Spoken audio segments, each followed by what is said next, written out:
We are glad to be back. And as always, every other Monday, we have a new alum with us. And today we have our alumnus of class 2004, Emilijus Gricius. We're more used to referring to him as Emas, and that's how he has been known during his study years as well as during his work years at LCC. Emily, tell Yes. us, maybe let's go to the very beginning. I think you are our first alum who has majored in theology. So we haven't had anyone with this major yet in our webinars. So maybe let's go back to the beginnings of your days at LCC. How did you come to LCC? Why did you choose the major? And then what has been your path since then? Yeah, I think that it's not a big surprise that you didn't have many theology majors, because I think there are like three of us, and I think two are in exile. So I'm the only one who was No, able to. there are more. Don't make yourself too specific. Yeah. So it's true when you mentioned the year of graduation, like it's been a while for sure, and time flies, as a popular saying goes. It does. It's true. Um, and I guess I um, I I found out about LCC when I was still in high school. Again, when we talk about dates, those dates to some people probably sound literally far away. When now I think about my high school years, when I, for example, graduated, if I'm correct, 1998, if I was right, yeah. 1998, it's true. Of course, you probably graduated long before me, but it's okay. It's not an issue. But then after that, I remember there were many choices to choose where to study, and it's similar as in our time now. When you graduate from a high school, there is plethora of choices. There's a bunch of basically promotional material. Back then, we didn't have such a huge um, marketing issues. We didn't have social media. No, we didn't have computers. No, do we have anything? You know all about that. And the people simply had to find out for themselves where would they want to study. And the reality is that nobody true, but nobody knew what to study. That's absolutely true. So somehow back in 1998, the idea was, oh, probably business is the future of everything. You need to study anything related to business.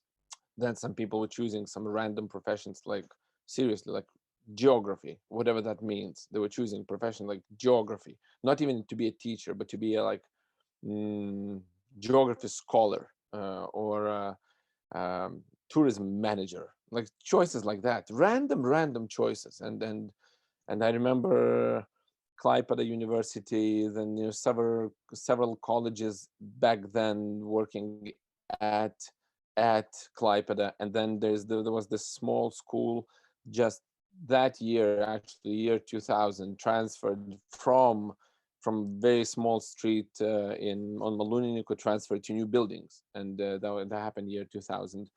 They were promoting those interesting studies, but for first and foremost of all, of course, it was in English. I was, oh, English studies must be interesting, English studies.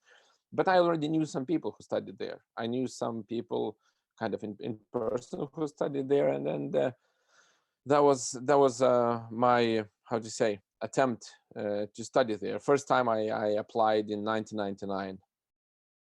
Yeah, it was 1999, and I didn't get in because of my TOEFL test. My TOEFL test wasn't good enough, and next year I applied, and I somehow successfully got in, even though my TOEFL test next year was even lower than the first year.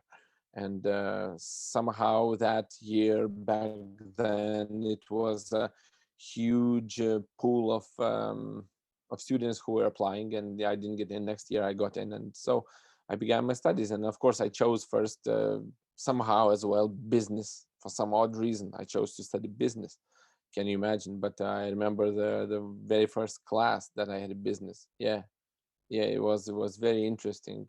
And I think you and then your friend Alma back then worked in one office, and I can't remember actually which office you worked back then. It was admissions as well, right?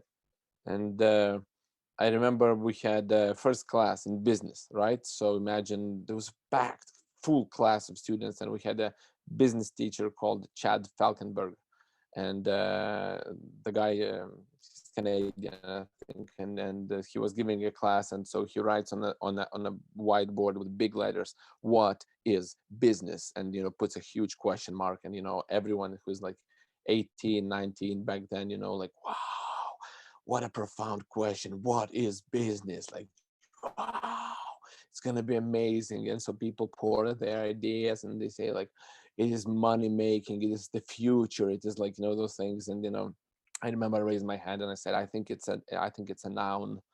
And everyone kind of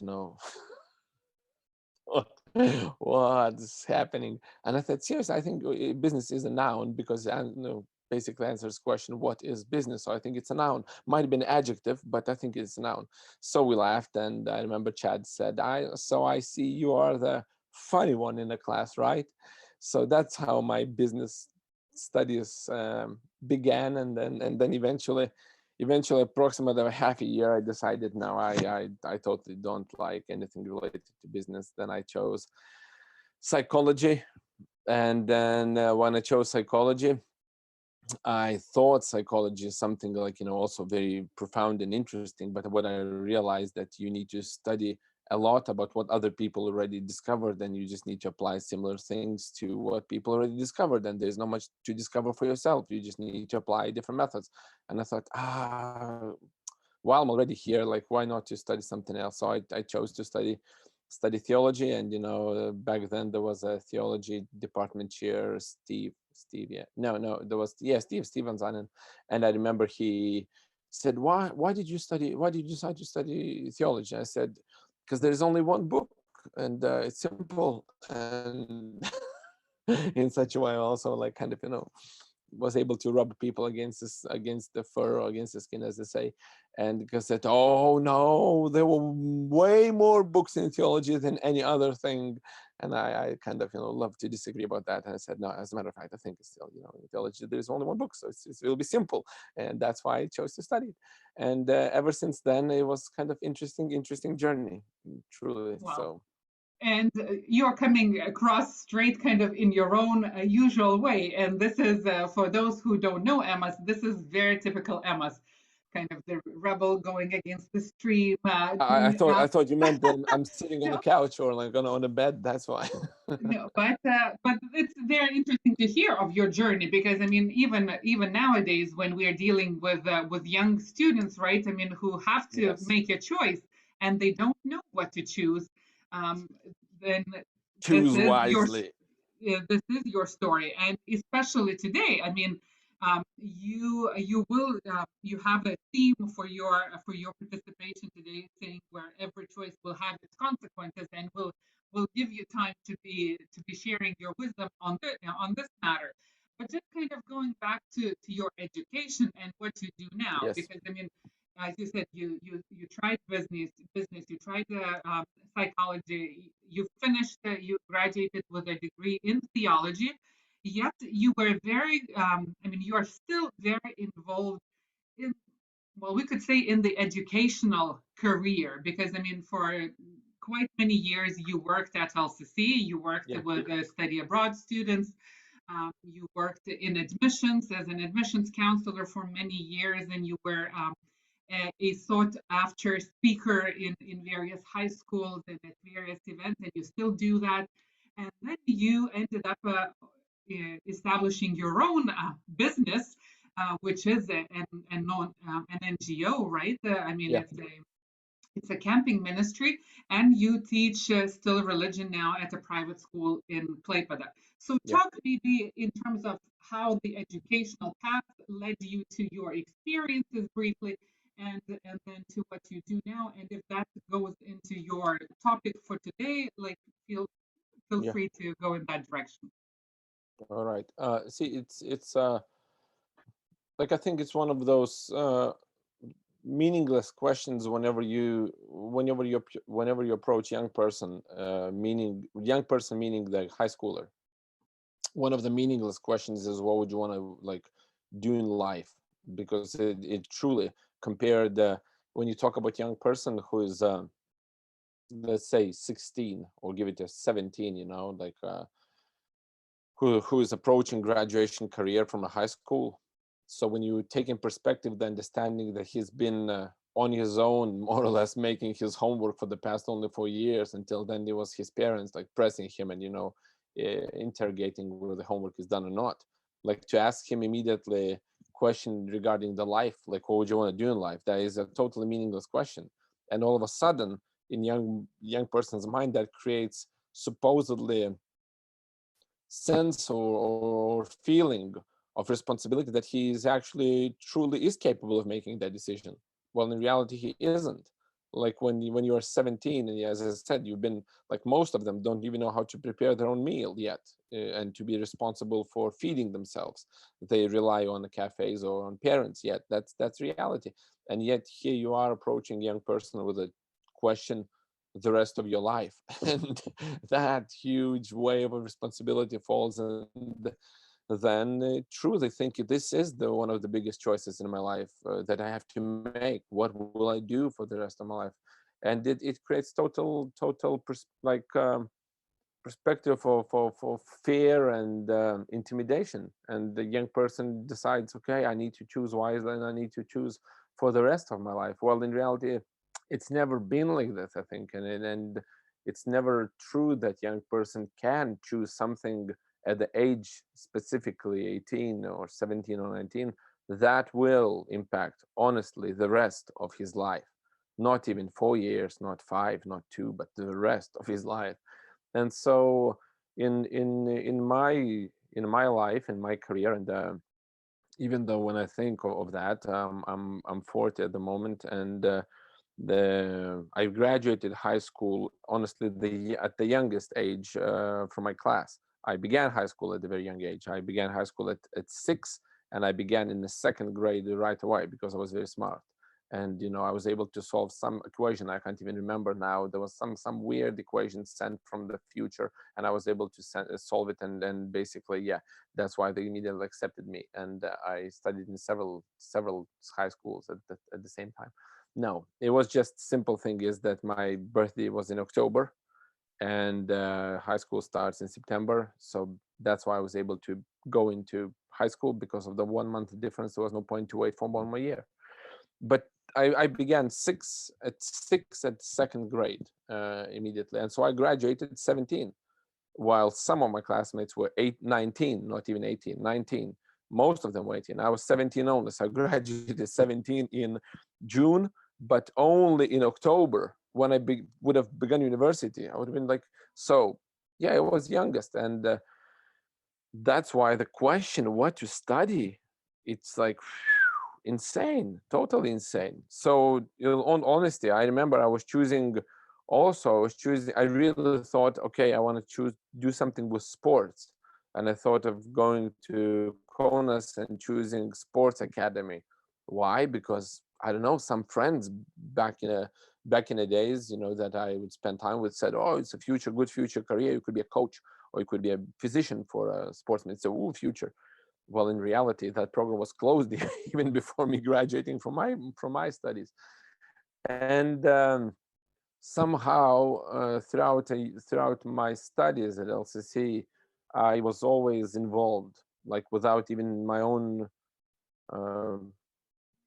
how to say, my own will, if I'm correct to say, without my own persuasion, like I somehow involved in the different activities, and most activities were with the younger ones, meaning high school students, or the same when I would be older LCC student with the first year students, meaning to participate in some activities, to help with some activities, to do some work.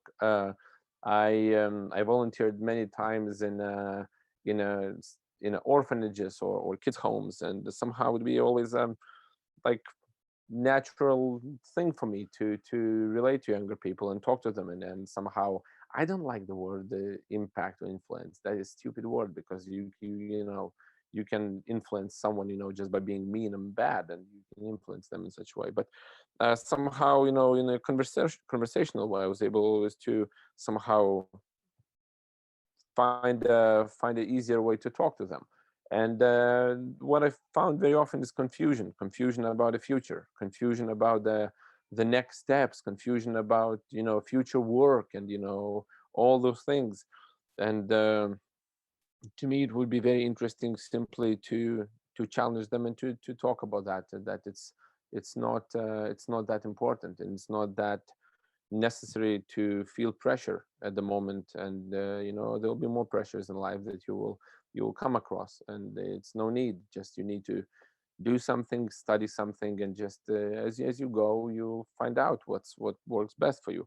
After as a matter of fact, after LCC, literally after i I stopped working at LCC for some for actually for a quarter. I worked in a kindergarten, and I worked in kindergarten with the youngest ones, with the youngest group. So my um, my kids were 3.5 years old, and the youngest one was maybe 2.5. So that was my actual work, day, basically day job. And then from there, I moved to a high school, a private school, to teach.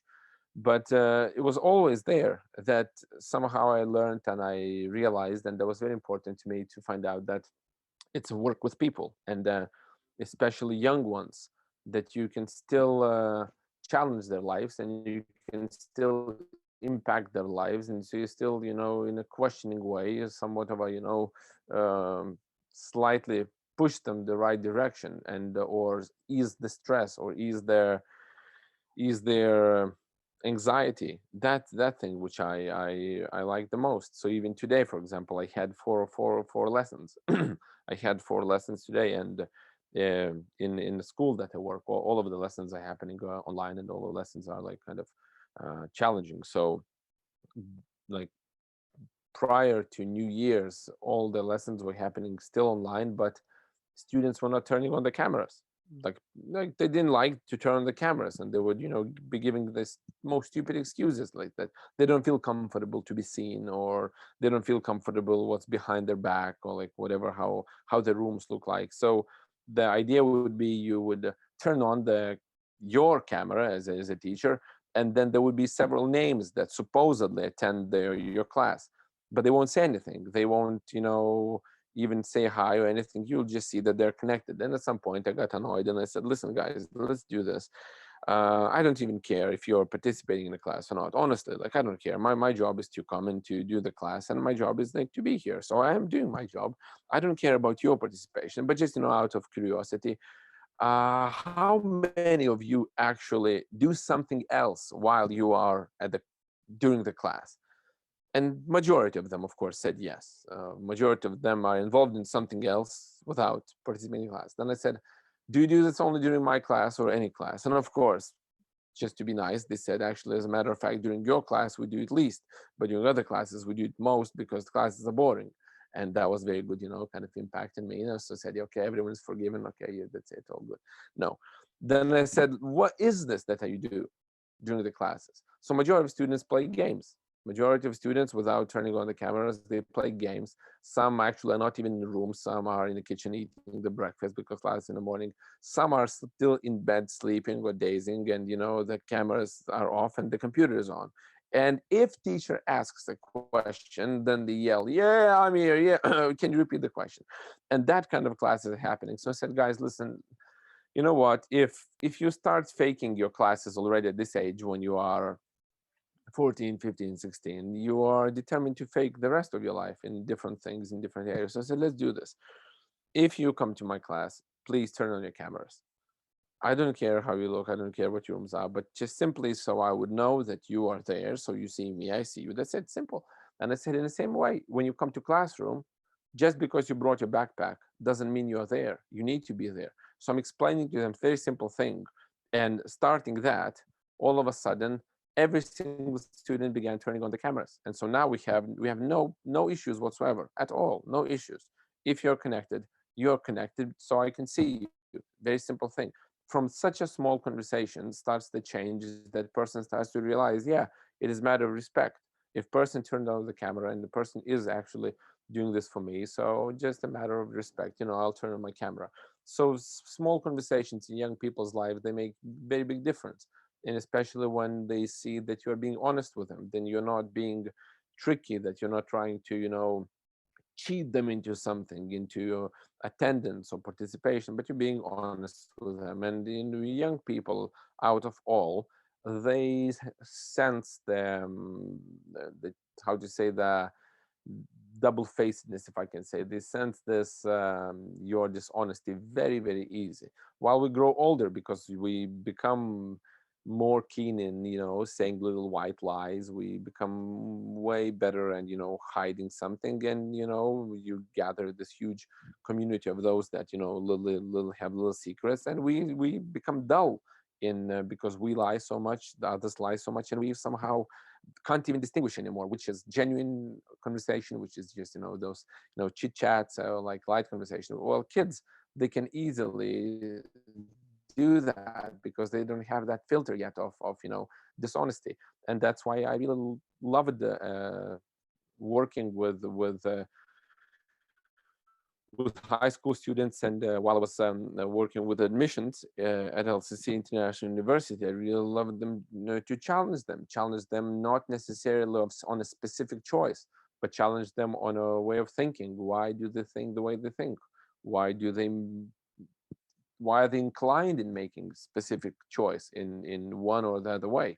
And many times I had conversations with the young future students, who for some odd reason they were choosing to study, let's say, medicine or law, and they were very like persuasive about that. Oh, that is the future, that is what I really want to do, that's what I kind of hope to do. And whenever you ask the questions, most of the time it was never justice within the law system, it was never the healing of the sick within the medicine, but most of the time it would be simply the financial factor that supposedly that would provide better lifestyle for them.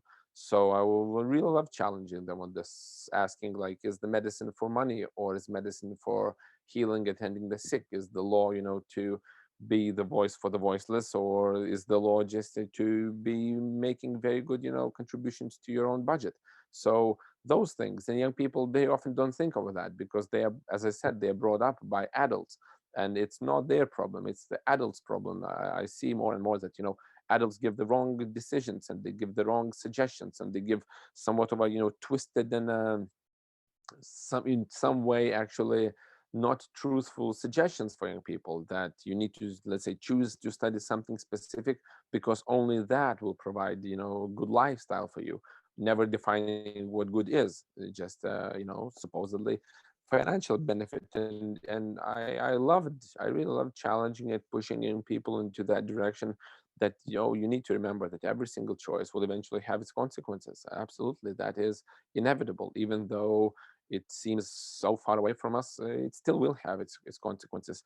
And most of the time, which is saddest part, is consequences hit in a psychological way. Consequences get hit right here, and then the young people realize the meaninglessness of their lives, that they wasted. Okay, they wasted 4 years, 8 years, or, which is the saddest part, the at some point person realizes that he wasted lots of his years doing maybe something that he never wanted to do. And then they get into this self-destructive pattern, like what to do next. If I studied what I didn't want to study, I worked what I didn't want to work, like why did I get here? So that, like, those questions I really try to ask young people while they're still choosing the path, not to get into the self-destructive patterns, that doing what they don't want to do, attending things that they want to attend, and to push them, the kind of to give them a nudge, or if it's the right way to say, into the right direction, and to ask questions. That's what I guess I love doing. So that's basically Mhm. my life. Well, I mean, I know that in all of your work and your ministry, I mean, you do have, as you mentioned, the passion for um, challenging the young people, of helping them, mentoring them, helping them to find their own way. And that's what you do through your camps, as much as I know, and also, through your teaching experience, just as you shared. But when you speak about, every choice having its consequence, of course, everyone can understand the concept, but it's not so easy when you are at the on the side where you have to make a decision, and Yeah, I especially agree that. today during the webinar, right? So we are talking mostly to the audience of those students who are still in high school, or have finished high school and are now deciding what to study.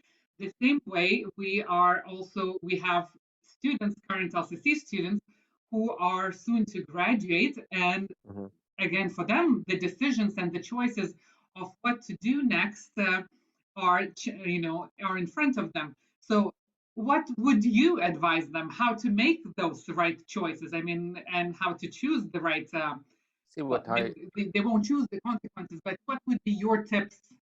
yeah, for, I'll put this way. See, um,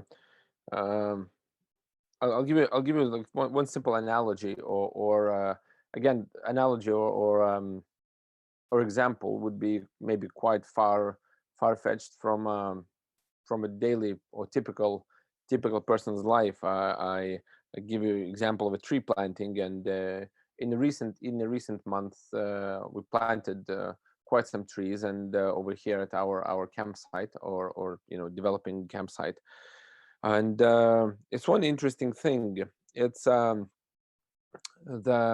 the younger the tree is, the way easier it is to uproot it and to replant it and to feed it and to shape it and actually to form it in a way that it will grow.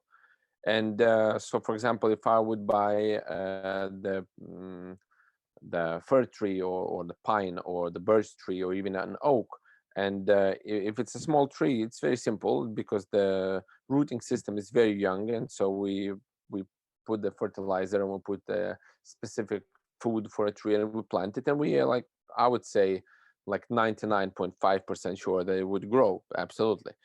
But it's such a hassle, when you then need to supervise it for the next 3 4 upcoming years, while it jumps higher and becomes taller tree, for it accidentally not to be cut by trimmer in the next summer or in next summer. It would be so cool, to take a bigger tree right away, which is like 2 meters high, 3 meters high, and simply plant it so it's visible tree, ta-da.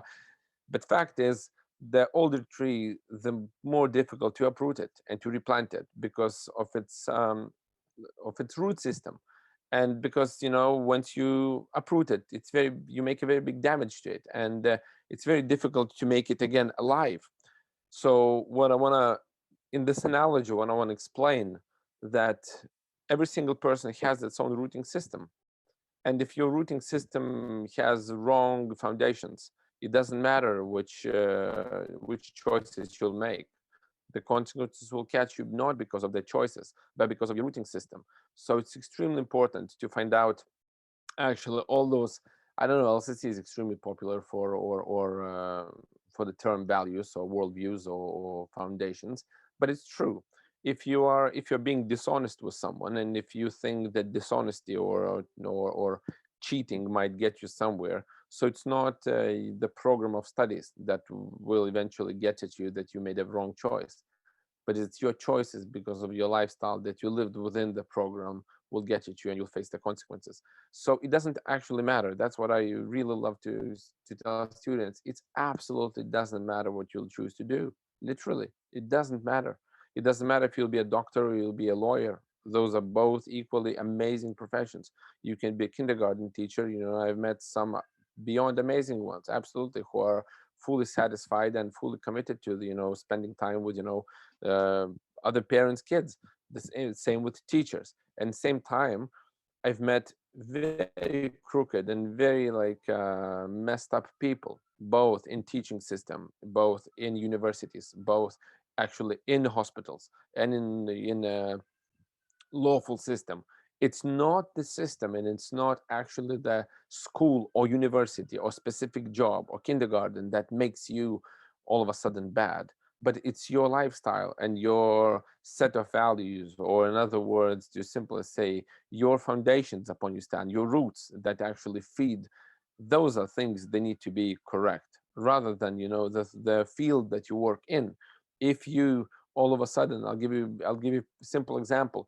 If you work in a hospital, but your foremost goal and idea is simply to stay there at your working hours and no more, and people are just basically patients and nothing else, and if they offer you some extra for your help, you willingly accept it. So that's one side. Another side is you are fully committed to working with anyone who comes through the doors of a hospital, and you don't care about your working hours. You're fully committed to helping those people who are in need, and you do it with a passion. So here is example of two people, and one of them is somewhat of a not going in a straight path, while another one is. And so my suggestion always for young people is, do not worry. Do not worry about what will you do in life, but you better be concerned about how will you do those things in your life. Don't you worry about those issues, what your salary will be. You better worry, where will you spend it on, or what will you spend it on, your salary, no matter how big it is. So those are questions that actually, like, they need to be asking, and it's not the field of studies that they need to choose, but the reasons why they're choosing it, they need to be very, very honest and very clear about. And as I said, if you're choosing for the matter of only financial benefit, oh, trust me, there are way easier ways in life to make financial benefits than studying for 4 years at university. Trust me, you don't need to go to university if only you care about money. There are way easier ways to make money, and then you trust me on that. But if you chose something, so you need to be asking more and more questions about what are the honest reasons for my choices in specific things. So same, I say you know for sure that when students come to study, let's say in this case to also international university, there is a interview, let's say, part in accepting students, or you're having conversation with them.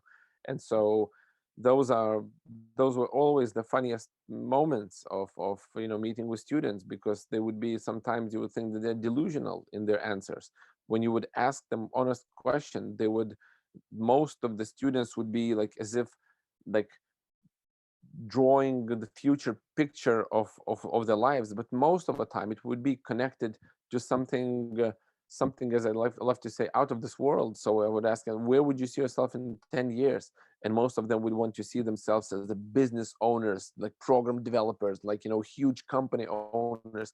And when you ask, like, and what is the reason, most of that wouldn't even have clear answer. They don't even know that thing, like, why would they want something? So whether you're graduating from university, right, whatever, in the next month or so, or whether you're thinking about applying to university, can you find out, first of all, what is the truly that you would want to do, not for the rest of your life, but at least for the next 3 4 months, at least for another year? What is that you want to do?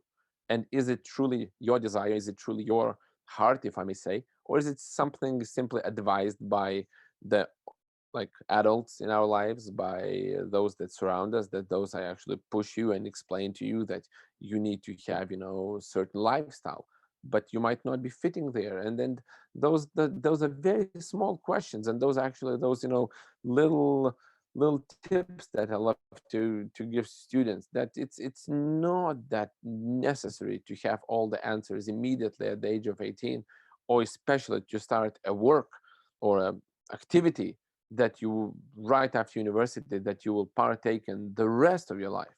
Because if you were to ask your parents, I think they are the only ones who in their answers would be most honest, because they love you the most.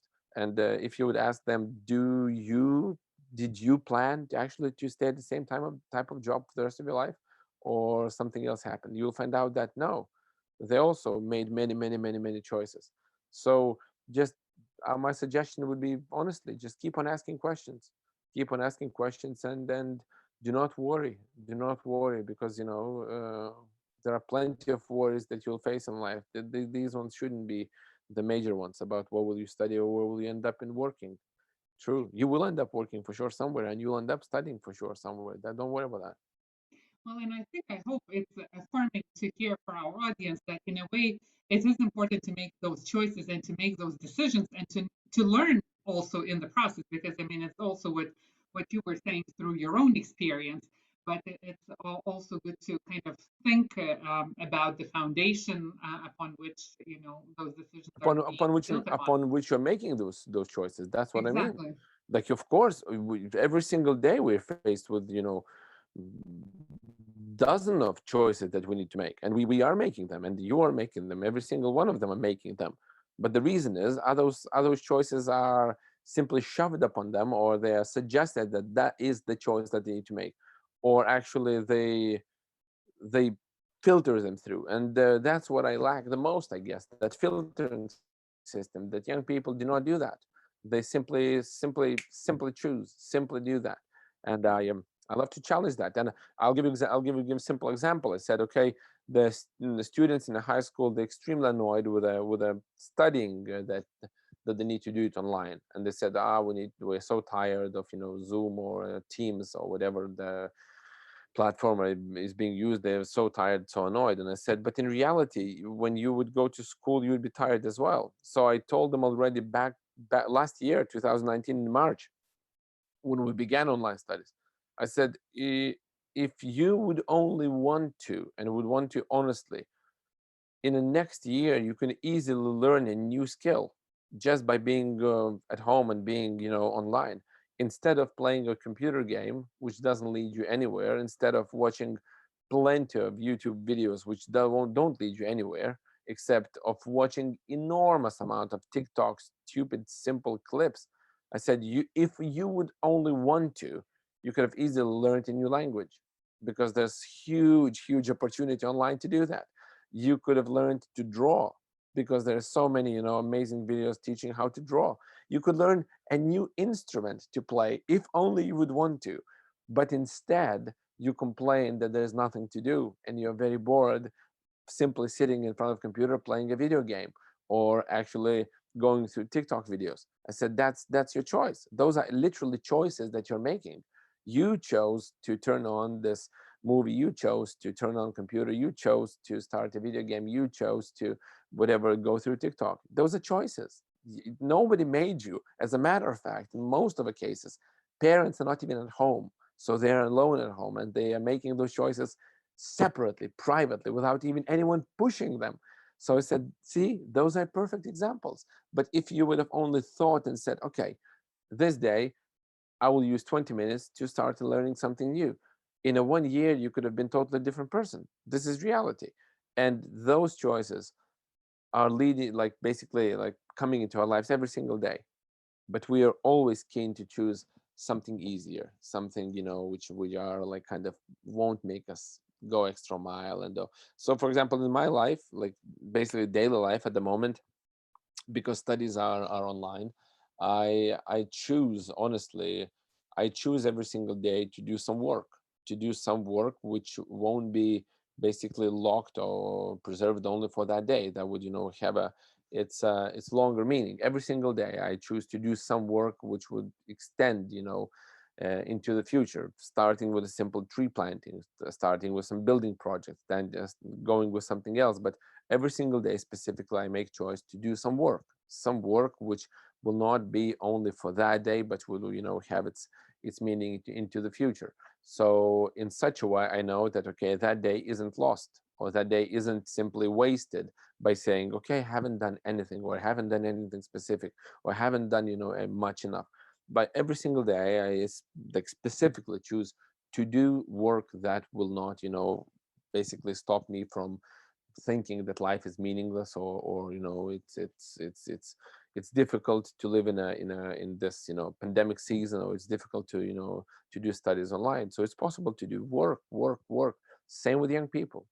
Open the book, read something, ask questions, attend some meeting, instead of just thinking that life is slowing down, or is being, during the pandemic season, very difficult. We can always make choices, but the reason behind choices is the biggest secret. That is the foundation. That is the key. Well, and I want to thank you for, pushing these limits and challenging the audience and sharing from your experience. And I do want to read the question that has been already in our discussion board from Paula. Uh, so the question is, well, what is your opinion about gap year? Would you encourage to take a gap year after high school? And if yes, what to do during that year? So that's very Raise a much along the lines. raise a baby. That is a good one. And during the gap year, so then Please remember the audience, right? So right after high school. So here we go. I will explain to you. If the question is honest, I'll give you honest example and honest answer. Okay, if the question is honest, if the question isn't just for the sake of asking it, I'll give you honest opinion. Gap year is one of the biggest waste in life that you can do, and I'll explain why. Because it messes up your mind. It messes up your mind with a feeling of independence. I'll explain why. So listen carefully and try to get my point. When you think about gap year, it has in itself this amazing feeling of ability to grow up, or ability to spend time to think and realize maybe what you want to do or something. But both same time, you totally understand that during the gap year, you will not be simply sitting and reading books. You will have to do something, attend something. Like basically, most people choose to travel or work. And so now imagine when you are 18 and all of a sudden you begin this independent lifestyle of maybe working, maybe earning some money, maybe seeing new countries, maybe meeting new friends. All of a sudden, it is amazing feeling. And this is true feeling. This is a good feeling. This is what we should do and ought to do for the rest of our lives: to work, to meet new people, to interact, to basically have friendships. This is what life is about. But then after this all amazing experience, you're coming to an end of it in your mind, because you set this 1 year for yourself that now you need to slow down and go back to your classroom. And all of a sudden, from that experience, when you're earning money, you're feeling independent, you are basically spending your money for you to pay your own rent, to pay your own taxes, to do all your own thing. You're getting into a classroom when you're told by professors and by teachers, by instructors, to write a book, to read a book, to write a paper, to answer questions. And everyone around you is in that same level. But right here, several months ago, you felt independent. You did your life, you worked, you actually experienced life. And those are enormous clashes that most people can't handle. And they usually somewhat fail or quit already after first semester, after a year at university, because university all of a sudden seems immature. Because comparing to that gap year, which is mature, which is real life, my suggestion is go on with university. Go on with university while you are still fresh after high school, while you are still have that maybe tendency to study, to read, to write, to respond, to think. You will have enough time. Take a gap year from finding official job after university. Find a gap 2, 3, 5 years, not getting into a typical whatever uh, like standard lifestyle, but travel, yes, change different jobs, like meet people, make friends, do that after university. Because at that age, when you're 18, 19, to dive into this real life, person is simply still yet too young to handle all those challenges of life. And I'm sharing it out of my own experience, because I've met way too many, let it not sound negative, young old ones, because they all of a sudden, it's a young person, 19 or 20, but he or she, they feel as if they have seen already everything in their lives. That's it. There are no But wouldn't surprises. it depend? But wouldn't it depend what the person ends up doing? And I want to challenge you on the same question, because kind of going back through your own experience. Yes, I mean, you were talking how you were the youngest finishing school, true. and then you didn't get into the university at once, so you did have to take a Yeah, year, and then you didn't know what to study, so kind of going back and in forth. my case, it was very different. It was 1999. There were no gap years, there were no traveling, there were no working. I worked on a building site, cleaning bricks, and carrying bricks and fixing up the cement, and then in the evenings studying English language to get a better TOEFL test, because I was way too tired after bricklaying. I guess my TOEFL test didn't work out so well. So issue is, now young person after the high school has enormous amount of opportunities, and those opportunities, they all sound so amazing that to get back to the classroom, it doesn't seem such already like amazing idea anymore. And let's put it this way, like several months ago, I'm driving in my car and I'm listening on the radio. On the radio, there are like, I think 3 or 4 attendees like talking about the future of universities and future of work, basically. And they're all moving into the direction to discuss that universities are not needed anymore. University is not needed because now companies are able to train their own people, young people, into the people that they want to. So they don't need this all extra work from universities, and then they need to retrain them.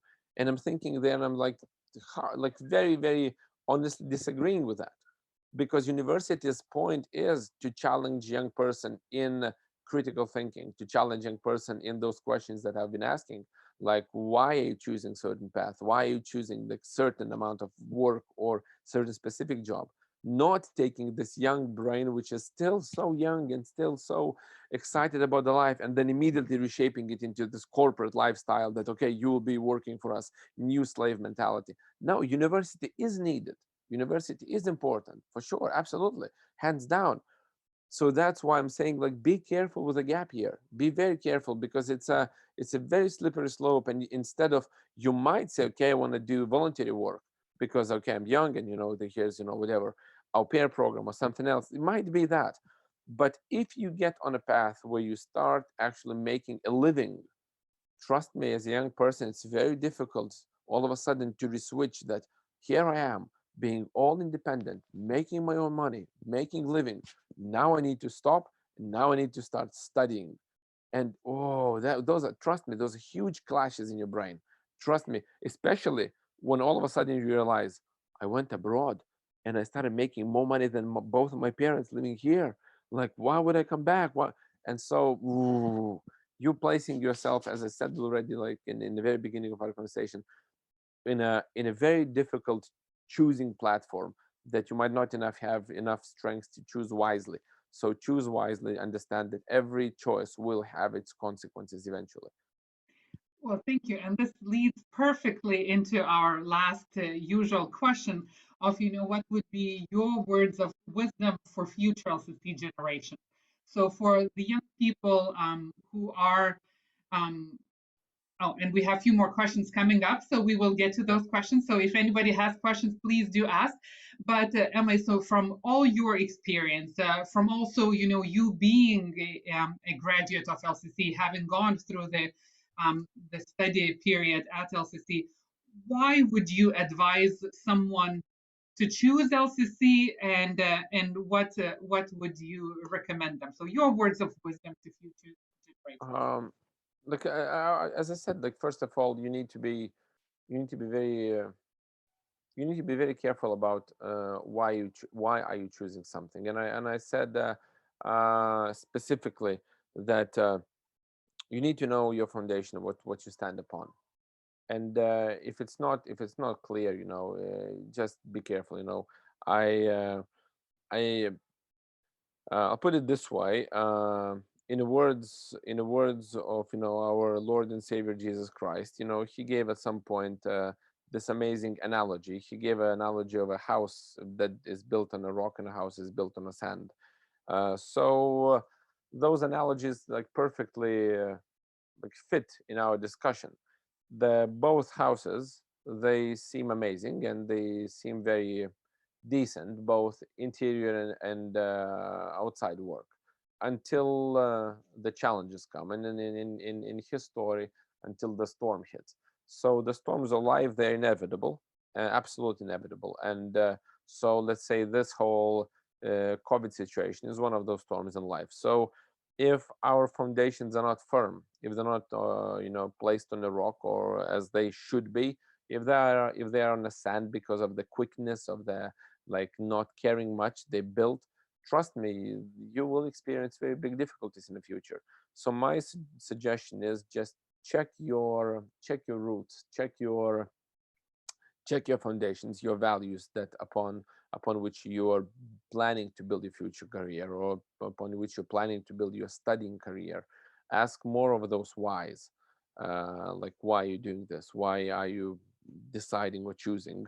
And yeah, because otherwise you might end up wasting quite a bit. And specifically regarding LCC, I would say LCC is amazing school because of its, if I may say, um, liberal liberal worldview, liberal lifestyle, that you could choose one thing, and then if you find it difficult, you could choose something else to study. You're not set in one place, that okay, whatever you made during the first week, that's it, sorry guys, you're stuck with it. You can be taking the same whatever gap year after already you studied for 1 or for 2 years. LCC is very welcoming in those choices. LCC is extremely open in those choices, and LCC is always willing, or um, very helpful in, or walking along with the student who is choosing and who is not sure about what to study. There are counselors, there are advisors, there are, counselors and advisors in every single department that are willing, to consult and advise and help. And yeah, honesty of the people, I would say, they um, the professors that I've met at LCC, and in their caring, and in their honesty and their suggestions, yeah, they were always doing this, not as a part of their job description or curriculum, but more about out of personal choice. For example, there was one professor that actually taught only one simple class, and as a matter of fact, I failed her class and needed to retake her class. Was Jane Hoslag. And so Jane was amazing professor, absolutely loved her, but we never had this, how to say, very deep, or student professor relationship. It was kind of always like, come on, Jane, don't push me. Come on, Jane. Like, I will never be a scholar. Jane, come on, don't push me on that. Like, and we always had able to have a conversation. And that's why it was so interesting that her, as such a wise, amazing, absolute amazing professor, she was able to tolerate and then, participate in the stupidity or childlike character as a 19-year-old student. So I loved it. I absolutely loved it. That her as a student, her as a professor. I'm very sorry. I have this one more attendee. He climbed into camera. So I know that any other university would have this, structure. Here's a professor. Here's a student. You better, kind of, be silent. Listen to me. Well, at LCC, I encountered this absolutely amazing relationship with the professors, where I could go and talk and ask questions unrelated to studies, ask personal questions, ask questions about life. Those things happen. And as I said, they do this not because it's a job description, because it's a care. It is their foundation, what they believe. That's why they care about students. So it's yeah, it's a good place. Thank you for your feedback on this. And now let's get on to the questions that just started spilling. So the first question is, can you study philosophy at LCC? So maybe Yes, Emma, I still speak yes from I your still experience.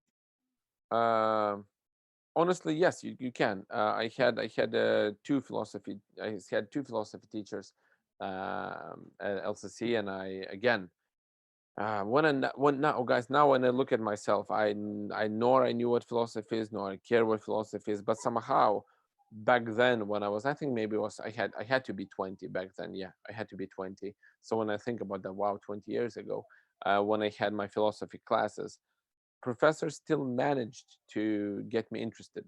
Professors still managed, that 20-year-old idiot who, loved to make, jokes or during the classes, which I made plenty regarding philosophy as well. And yeah, so I remember my clearly.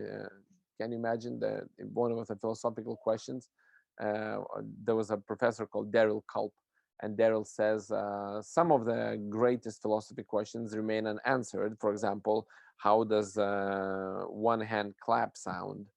Or would there be a sound in the forest when the tree falls if there is no one to hear it? And I was like, of course there'll be a sound because the tree fell and one hand clapped. It's very simple. That's how it sounds. And so I would, make those jokes, but still they managed to challenge, even people like me who didn't really care about those questions back then. Yeah, but they get me excited, and now I challenge others. It would be, yes, it would be fun to have some of the former professors on this call, and they would have comments about Emas. But this is Oh, where it is. I would tell you some stuff. Yes, but this is where it is so exciting to see, where our alumni have gone to and what their experience was at LCC and now what they end up doing in life. So in regards to philosophy classes at LCC, yes, there are quite many classes being offered through the theology department, and anyone in any major could take those classes as elective courses, or you could choose to do theology as a minor and then be taking those philosophy classes. But along the same lines, there is another question, Emily. Was the theology subject similar to spirituality at LCC for you? Well, once again, what's there Was theology? the theology subject Uh-huh. similar to spirituality at Okay, I LCC get for it. you? No, it wasn't LCC, because you see the term spirituality is extremely vague, because spirituality, in all honesty and in all reality, spirituality can't be finger touched or finger placed, or it can't be specified. While theology at LCC was very specifically, it was biblical theology, was related to again, biblical history, early church fathers, church history.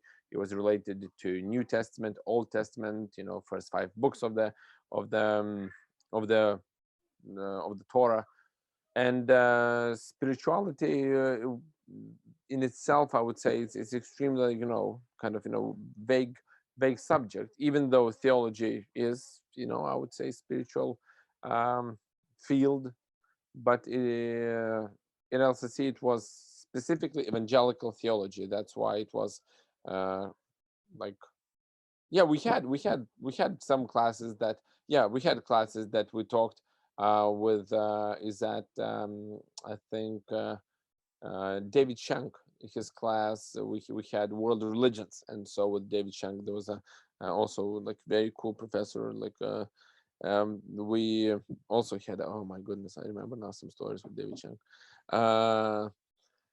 We had the world religions. So in his class we overviewed and we looked at the world religions. So we looked from the far east, into the far west, taking as a Christianity just small fraction of it. So we looked at those religions and seeking spirituality, and we had to again to do readings, write papers, and so we looked into that. Well, But and this is a good place to remind that those classes, there are 4 classes required for all students, regardless of which major you're in. So one of those classes is world religion, and another one is like moral philosophy. I mean, it is a philosophy class. mhm. So again, as Emma mentioned, at LCC, we do require those courses in order to help students build and develop their own foundations for life, because as Emma said, that's what we truly as a university also believe in, that becomes the core essence of any future career and future life that a person builds. Emma, a question from our current student: in what ways did the LCC environment and the experiences you were involved in during your time at LCC contribute to your career?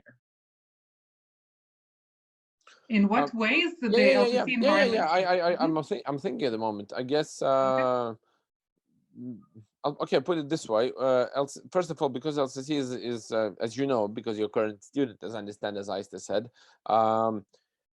LCC is this American type school, so it was American curriculum. So we would end up finish our studies like quite early. And if you want to, back then, I'm not sure how it's now, like depending on offered courses, if you want to, you could take still May course, June course, a July course as a summer courses. Back then, my studies, I think, would be over something like beginning of May. Basically, studies are over. So we would be able to travel abroad, and I went twice to United States, and we did did some work.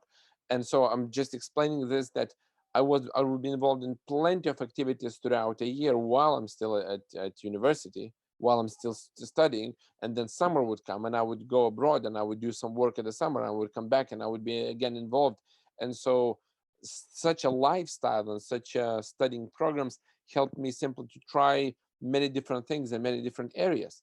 They helped me to try different work opportunities.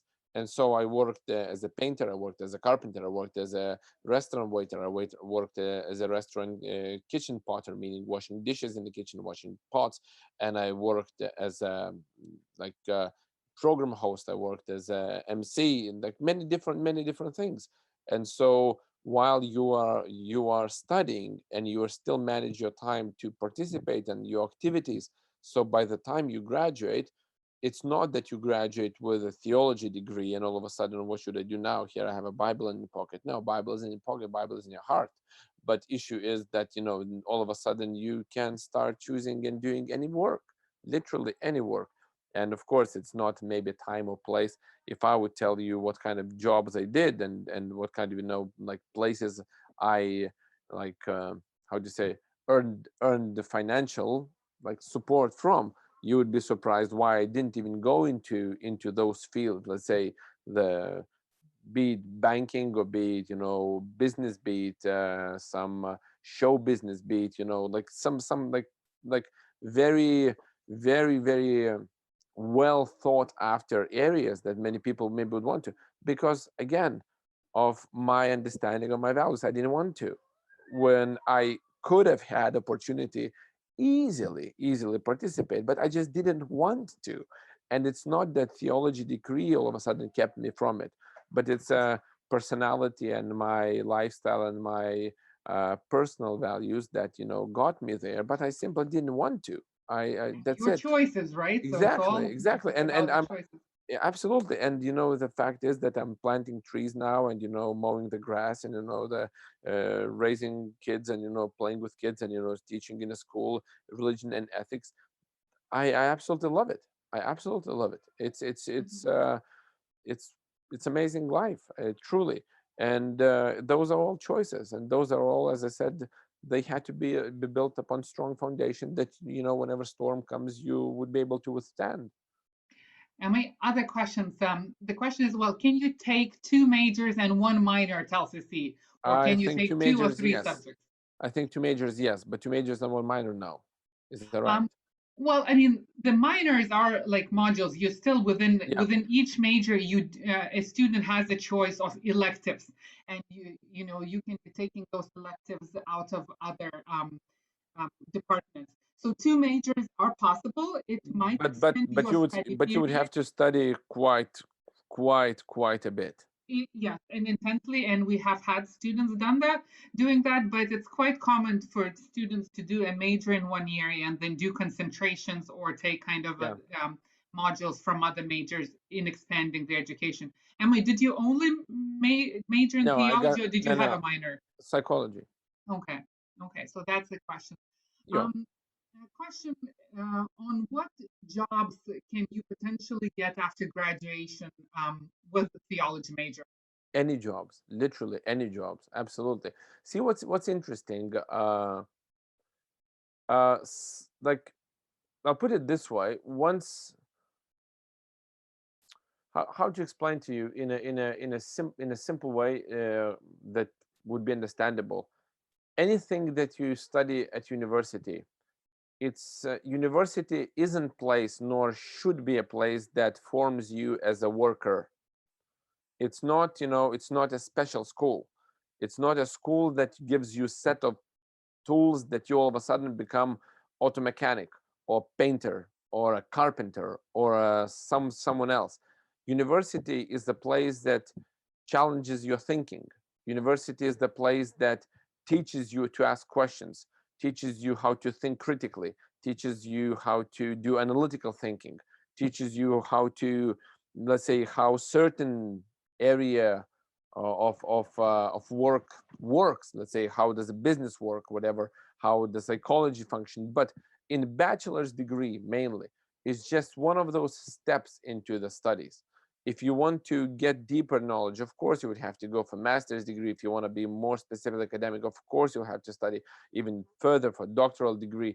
Bachelor's is, this, how to say, the stepping stone on which you kind of, explore the waters of education. But university challenges you in your thinking. And so in my case, well, I remember very clearly, this was my first job, official job that I applied, was that I went to, as a matter of fact, here in my own city, I went to a car dealership. I went to Nissan car dealership. Can you imagine? There's this kind of car, Nissan, and so here I am at a job interview at the Nissan car dealership. And so he asked me what I'm studying and why I'm doing this. I said, I study theology. So I was like, what is theology? So I said, okay, this is, a set of biblical things. And first of all, the person seems very kind of already strange to me that he doesn't know what theology is.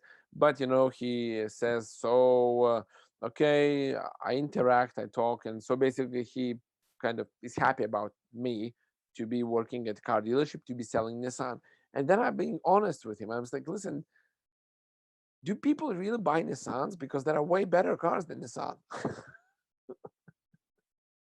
Of course, I never got a phone call after that, and I never got invited to work. But in my honest opinion, I check Nissan and I think I honestly believe that there are better cars than Nissan. So I wouldn't feel good being there at the dealership and selling those cars when I honestly think there are better cars than them. So see, university forms your lifestyle. It forms your way of thinking. And all of a sudden, if you're an honest person, if you're a hard worker, it doesn't matter if you have a psychology, business, or theology, or philosophy. People look, for honest, reliable, hardworking people that you can be trusted with the tasks that you're given, with completing the task. Those are very important values that you can learn and test at university. But I think it is also very important to emphasize that at LCC in particular, because of the liberal arts educational model, the education is even much broader than, let's say, at typical, other universities where you only study your specialization. Here, because of the model, students get the core required subjects, as we discussed about. They build their own worldview. They have the interactions with faculty members.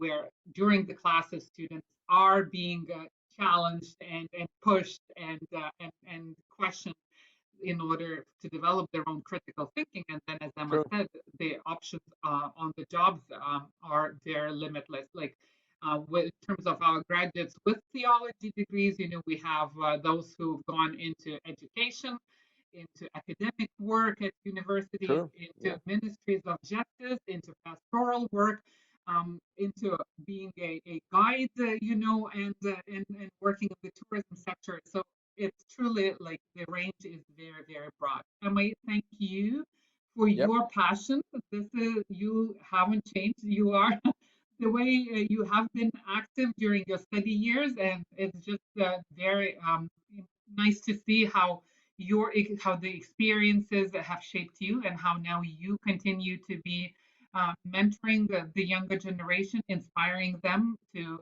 seek their own decisions, make their own choices, and account for the consequences that will follow. So thank you for your availability, for your thoughts, and for your passion that my pleasure. flows through that. So Absolutely. thank you, everyone. I'll see you in 2 weeks. Bye-bye.